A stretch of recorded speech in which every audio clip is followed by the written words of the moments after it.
नरक और स्वर्ग का प्रकाश। स्वर्ग। साक्षी नंबर 3। प्रकाशित वाक्य 21 का 4। वह उनकी आंखों से सब आंसू पोंछ डालेगा और इसके बाद मृत्यु न रहेगी और न शोक, न विलाप, न पीड़ा रहेगी। पहली बातें जाती रहीं। जब हम वहाँ पहुँचे तो बहुत बड़े दरवाजे हमारे लिए खोल दिए गए। तो मैंने एक घाटी पूरी फूलों से भरी हुई देखी। ये फूल बहुत ही सुंदर और इनकी खुशबू कभी ना खत्म होने वाली थी। यहाँ पर हमने पूरी आज़ादी को पाया। ऐसी आज़ादी को हमने धरती पर कभी नहीं पाया। इस आज़ादी ने हमारे दिलों को भर दिया। यह जो फूल हम देख रहे थे ये बहुत अनोखे और अद्भुत थे। इनकी हर एक पत्ती दूसरी पत्ती से अलग थी और उनका रंग एक दूसरे से अलग था। मेरे दिल में आया कि मैं इन फूलों में से एक फूल को ले लूं। प्रभु जी ने मुझे एक फूल लेने की इजाज़त दी। मैं उस फूल के पास गया, उस फूल को खींचना चाहा, मगर कुछ भी ना हुआ। मैं उस फूल को खींच ना सका। मैं उस फूल की एक पत्ती को भी खींच ना सका। तभी प्रभु जी ने मुझसे कहा, यह हर एक काम प्यार से करना पड़ता है। प्रभु जी ने फूल को छुआ और उस फूल ने अपने आप को यीशु के हाथों में दे दिया। हम आगे बढ़ते गए और उसकी खुशबू हमारे साथ थी। हम वहाँ पर पहुँचे। वहाँ पर दरवाज़ों का बहुत सुंदर सेट था। ये दरवाजे साधारण नहीं थे। इन दरवाज़ों पर बहुत सुंदर चित्रकारी की गई थी। इन दरवाज़ों पर पत्थर लगे हुए थे। यहाँ कमरे खुले थे। हम एक कमरे में गए जहाँ बहुत से लोग थे। मनुष्य इधर उधर भागे जा रहे थे जैसे यह कुछ बना रहे हों। उनमें से कुछ ने सफ़ेद कपड़े अपने कंधों पर उठा रखे थे और कुछ ने सफ़ेद धागों की गठरी उठा रखी थी। कुछ ने खास किस्म की प्लेटें उठाई हुई थी जिनमें शील्डें पड़ी हुई थी। हर एक मनुष्य दौड़ रहा था। हमने प्रभु जी से पूछा, यह सब इधर इधर क्यों दौड़ रहे हैं? प्रभु जी ने एक जवान मनुष्य को अपने पास आने के लिए कहा। इस मनुष्य के कंधे पर एक कपड़े का थान था। वो नज़दीक आया और प्रभु जी को आदर से देखा। प्रभु जी ने उससे पूछा कि तुमने ये कपड़े क्यों उठा रखे हैं? तो उस मनुष्य ने प्रभु जी की ओर देखकर कहा, प्रभु जी, आप तो जानते हैं कि ये कपड़े किस लिए हैं। ये कपड़े उनके लिए हैं जिनका छुटकारा हो चुका है। ये कपड़े दुल्हन के लिए हैं। यह सुनते समय हमें बहुत बड़ी खुशी मिली। जैसे कि प्रकाशित वाक्य 19 के 8 में लिखा है, उसको शुद्ध और चमकदार महीन मलमल पहनने का अधिकार दिया गया, क्योंकि उस महीन मलमल का अर्थ पवित्र लोगों के धर्म के काम है।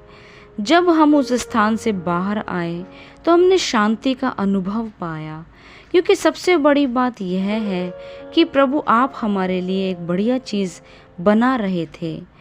उसके पास तुम्हारे लिए महत्वपूर्ण है। जब हम उस जगह से बाहर आए तो स्वर्ग की प्रत्येक चीज़ों में हमारी आंखें खो गई। प्रत्येक वस्तु इस तरह लग रही थी कि प्रत्येक वस्तु में जीवन है। हर वस्तु प्रभु की महिमा कर रही थी। तब हम एक ऐसी जगह पर गए जहाँ लाखों लाख बच्चे थे। जब उन बच्चों ने प्रभु जी को देखा तो वे बच्चे प्रभु जी से गले मिलना चाहते थे। प्रभु जी के और ज़्यादा प्यार को महसूस करना चाहते थे। प्रत्येक बच्चे की भावना यीशु मसीह में थी। प्रभु यीशु मसीह ने इन बच्चों को अपने हाथों में ले लिया। हमने देखा कि प्रभु जी के पास सफ़ेद वस्त्रों में लिपटे हुए बच्चे लाए गए। प्रभु जी ने उनको देखा और उन बच्चों के माथे को चूमा। तब दूत उनको अपने साथ ले गए। हमने प्रभु जी से पूछा कि यहाँ पर इतने बच्चे क्यों हैं? क्या ये बच्चे धरती पर भेजे जाने वाले हैं? प्रभु जी ने कहा, नहीं, ये बच्चे धरती पर नहीं भेजे जाएंगे। ये वो बच्चे हैं जिनके माँ बाप ने इनको ग्रहण नहीं किया और उनका गर्भपात करवा दिया। ये सभी बच्चे मेरे हैं। मैं इनको प्यार करता हूँ। मैंने अपना सिर हिलाया और मेरी आवाज़ थरथराने लगी कि मैं प्रभु जी से इस तरह का प्रश्न कैसे पूछूं। जब मैं प्रभु जी को जानता नहीं था, उस समय मैंने बहुत गलतियां और पाप किए थे। प्रभु से मैंने पूछा कि प्रभु जी, बहुत समय पहले मैंने जिस बच्चे का गर्भपात करवाया था वो कहाँ है? प्रभु जी ने उत्तर दिया, वो यहाँ है। मैं एक तरफ चलने लगा। मैंने एक सुंदर लड़का देखा। उस लड़के के पास एक दूत देखा। दूत प्रभु जी की ओर देख रहा था और बच्चे का मुंह दूसरी तरफ था। प्रभु जी ने मुझसे कहा, देख, वो तेरा बेटा है। मैंने उसे देखना चाहा। मैं उस बच्चे की ओर गया तो दूत ने मुझे हाथ से रोक दिया।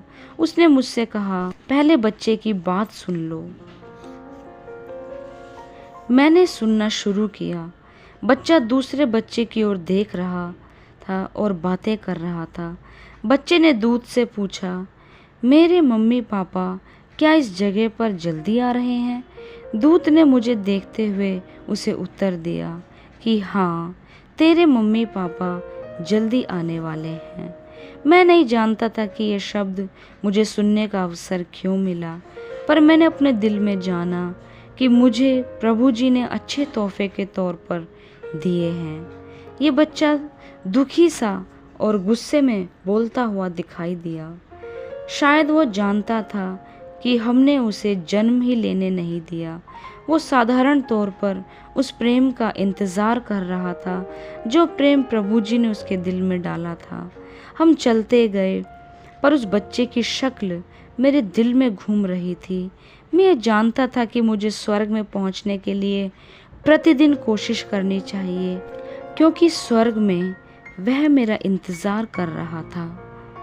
यशाया 65:19। मैं आप यरूशलेम के कारण मगन और अपनी प्रजा के हेतु हर्षित होऊंगा। उसमें फिर रोने या चिल्लाने का शब्द ना सुनाई पड़ेगा। हम एक ऐसे स्थान पर आए, यहाँ छोटे छोटे पहाड़ थे। प्रभु यीशु वहाँ नाचते हुए आए। उसके आगे सफ़ेद कपड़े पहने हुए लोगों की भीड़ थी। उनके हाथों में जैतून की हरी हरी टहनियाँ उठाई हुई थी। जब वो उन टहनियों को हवा में लहरा रहे थे तो उनमें से तेल निकल रहा था। परमेश्वर ने तुम्हारे लिए बहुत अच्छी चीज़ें तैयार कर रखी है। अब आपके लिए समय है कि आप उसके सामने अपने दिल को रखें। प्रभु आपको आशीष दे।